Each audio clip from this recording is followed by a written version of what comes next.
اعوذ بالله من الشیطان الرجیم بسم الله الرحمن الرحیم. زه حکیم زاهد ابن جعفر طلحه دباخانه نوشهره کینټ نه. نن زموږ موضوع دا ده چې هغه ښځه خاوند چې د هغې صرف جینکې کیږي او هلک یې نه کیږي، د دې وجه څه وي؟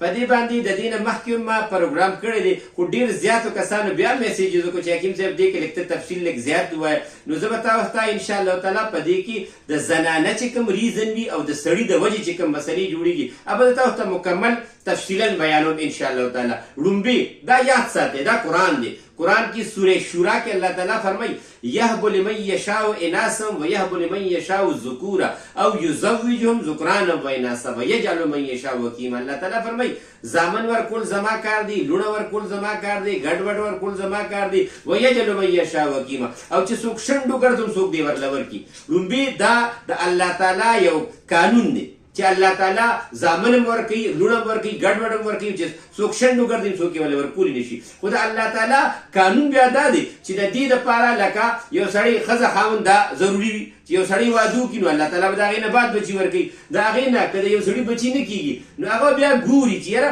زما په وجود کې بیماري ده او که زما د کور والا په وجود کې بیماري ده. ځینې زنانه داسې وي چې د هغې په وجود کې د هلک جراثیم لکه چې کله د هغې د حمل وشي او هغه هلک وي نو هغه ضایع کېږي. دې ته په پښتو کې سره مخه وي.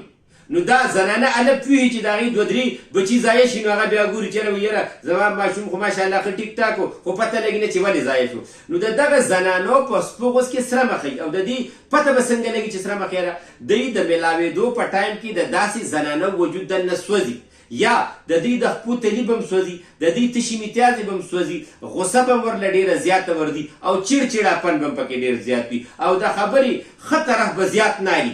ماینس پوینټ آف ویو دې کې ډېره زیات وي، خو دا په وجود کې سوداییت او تیزابیت ډېر زیات دي. نو لومبې په زنانه کې چې حمل یې کېږي او ضایع کېږي د هلک نو دا د زنانه فرق دی. دویمه خبره دې کې دا وي چې داسې زنانه چې د هغې صرف جینکې کېږي او هلک یې نه کېږي نو دا داسې حساب وي چې دا فرق بیا د سړي دی.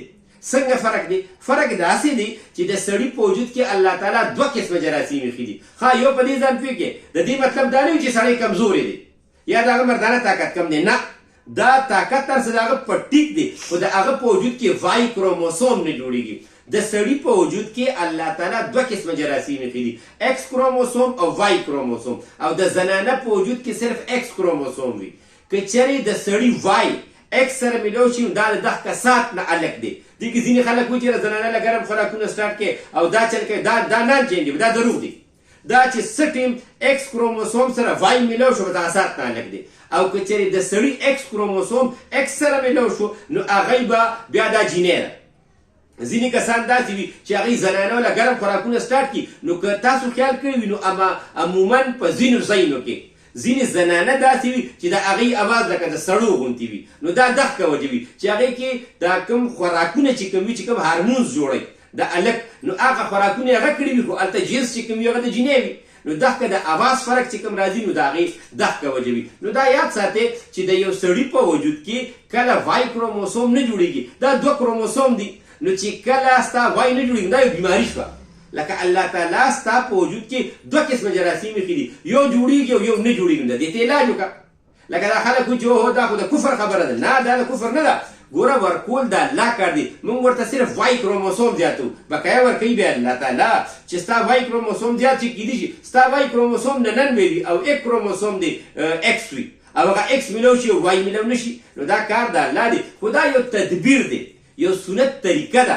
نبی علیه السلام یو سنت طریقې خولي چې ستاسو په وجود کې یو بیماري راشي نو د هغې علاج کوئ. بقایا خلکونه خو د الله تعالی کار دی کې شفا اچول، هغې کې برکت اچول، دا د الله تعالی کار دی. نو دا یاد ساتئ هغه زنانه هغه نارینه چې د چا صرف جینکې وي هغې دې رابطه وکړي انشاءالله تعالی د وای کروموسوم د وی به ورله ورکو، الله تعالی به پې خپل فضل خامخا کوي. او بل دا چې دې کې خلک وایي ګارنټي کفر دی.